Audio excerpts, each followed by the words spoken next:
다음은 대장동 의혹 수사 속보입니다. 검찰이 일주일 넘게 성남시청 서버 압수수색을 이어가고 있습니다. 이를 통해 이재명 당시 성남시장의 이메일과 전자결제 기록 일부도 확보한 것으로 확인됐습니다.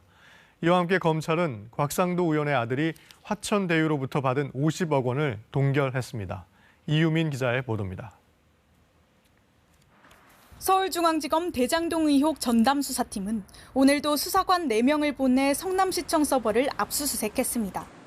지난 18일 이후 일주일 넘게 계속하고 있습니다. 대장동 개발 사업에 관련된 당시 성남시 직원 10여 명의 이메일과 전자결제 기록이 압수수색 대상입니다. 특히 어제는 이재명 당시 성남시장과 이 지사의 측근으로 꼽히는 정진상 정책실장 자료 일부를 확보한 것으로 확인됐습니다.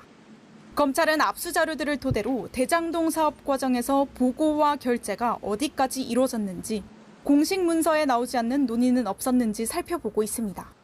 다만 이메일 저장 기간은 3년이고 대장동 관련 서류도 중요도에 따라 1년부터 10년까지 보존 기간이 다양해 유의미한 자료를 확보했는지는 미지수입니다.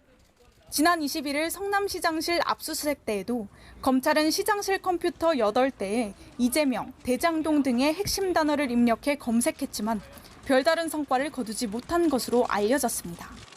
압수수색은 앞으로도 한두 주가량 더 진행될 것으로 보입니다. 성남시 공무원 입회하에 자료를 추출하고 압수수색 대상에 해당하는지 일일이 확인하는 절차 때문입니다. 한편 검찰은 무소속 곽상도 의원 아들이 화천대유에서 퇴직금 등으로 받은 50억 원을 법원을 통해 동결했습니다.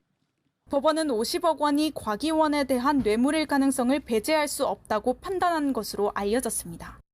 검찰은 지난 21일 곽 의원의 아들을 피의자 신분으로 조사한 데 이어 조만간 곽 의원도 불러 돈의 성격 등을 규명할 방침입니다.